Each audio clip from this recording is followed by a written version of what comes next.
Good morning, good afternoon, good evening, whenever you're watching this video, and welcome back to a new episode of At the Time of this recording. I'm going to do a slightly different video this time around, and it's going to be the first of a series of videos in which I am going to talk about gigs that I have attended recently.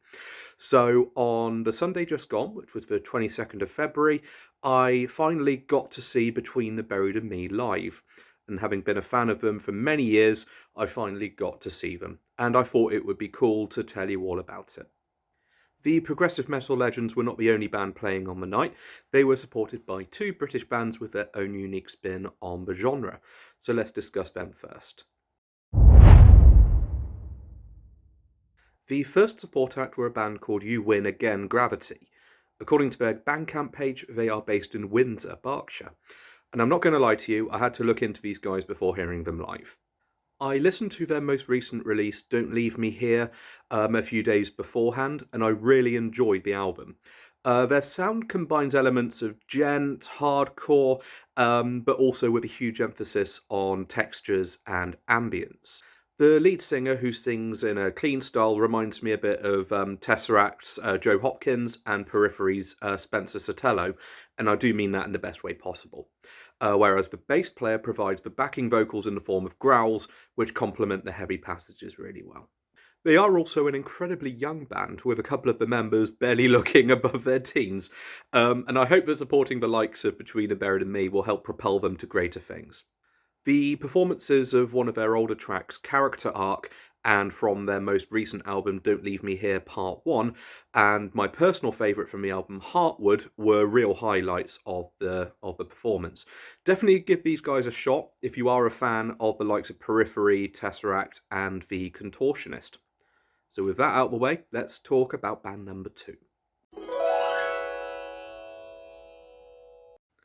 The second band of the evening was the band Ihlo. I first became aware of them thanks to the Rhyme Signatures channel, following his review of their most recent album Legacy. His glowing review really piqued my interest, and it was the soundtrack to my Thursday morning workout. In a similar way to You Win Again Gravity, their focus is a lot more on the melodies, rather than the shred wankery which is more synonymous with the prog metal genre. But the vocals are entirely clean against a backdrop of syncopated heavy guitars and drum patterns, with subtle atmospherics on the keyboards as well on the clean playing on the guitars. The singer's voice is also very dreamy, and this against the heavier elements of their sound ends up sounding very interesting and fascinating to me. I must confess I didn't know any of the songs that they played by their titles apart from Cenotaph, but nonetheless they pulled off a fantastic sounding set and they really got the crowd going.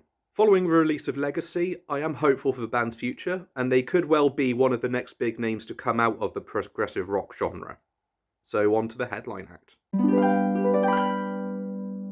Most of you who have clicked on this video will know all about Between the Buried and Me, but for those of you who aren't, they are a band formed in 2000 in North Carolina, whose sound is incredibly difficult to pigeonhole. Most of their songs could be classified as progressive metal, but this would be far too simplistic. They frequently incorporate elements such as death metal, math rock, avant-garde elements, jazz, funk, ambience, and essentially every other genre under the sun. So imagine if Mr. Bungle and Frank Zappa formed a death metal band. I've been a fan of them since discovering the song Prequel to the Sequel, thanks to the PlayStation game Rock Band, which was very similar to Guitar Hero. The song was an option to play, and I was fascinated by its twists and turns, and promptly brought the album it would be on, which would be Colours, and I would rate this as one of the greatest prog metal albums of all time. I digress. This was the first time me seeing them, and they would be promoting their most recent album, The Blue Nowhere, which was released last year. They kicked their set off right off the bat with Absent Thereafter, which was one of the tracks from this album, and the section that cuts to the bluegrass-esque guitar work from Paul Wagoner made me grin from ear to ear. We then had one of the band's most loved songs in Selkies, with its iconic keyboard opening, and the crowd went absolutely wild, and the closing guitar solo was fascinating to watch and to listen to. Following this, we had the Blue Nowhere tracks God Terror and the titular track, which I would classify as one of their most unique and accessible sounding tracks in their entire discography. A curious one as well, as it wouldn't sound out of place on a number of alternative rock stations or mainstream radio. But even so, it would be impossible to say that all their songs are like this for those curious to hear more. We also had The Son of Nothing from the Colours album. Pretty much everyone in the audience lost their minds when that introductory drum fill filled the venue, and we all knew what was going to happen. Also, the la la la section was quite the sight to behold as well. A load of grown-ass adults, including me, shouting the la la las back was incredible.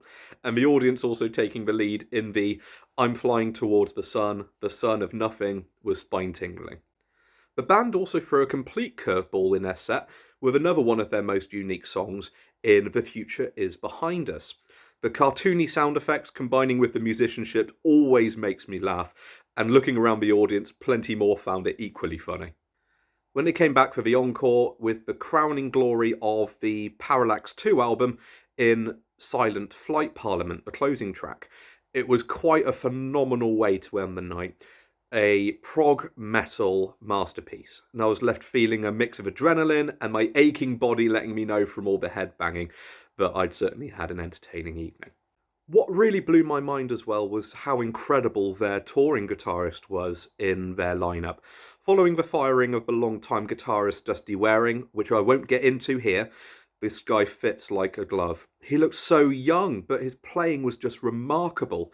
And it was like he'd been playing with the band his whole life. And how he combined with Paul Wagner was amazing to hear and observe. They were so tight together. And I really hope that they integrate him into the fold if they choose to employ a second guitarist again. And furthermore, to round off the evening, I was able to see the Between the Buried and Me bass player Dan Briggs, and told him it was my first time seeing them and that I had a great time listening to them. He was incredibly gracious, a lovely man, and we exchanged fist bumps. What a guy.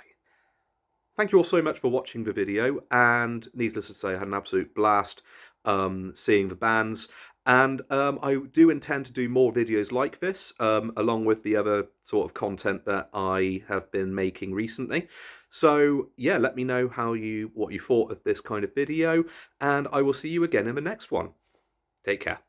Hey Ian, wish you could have come to the gig. Yeah, cheers.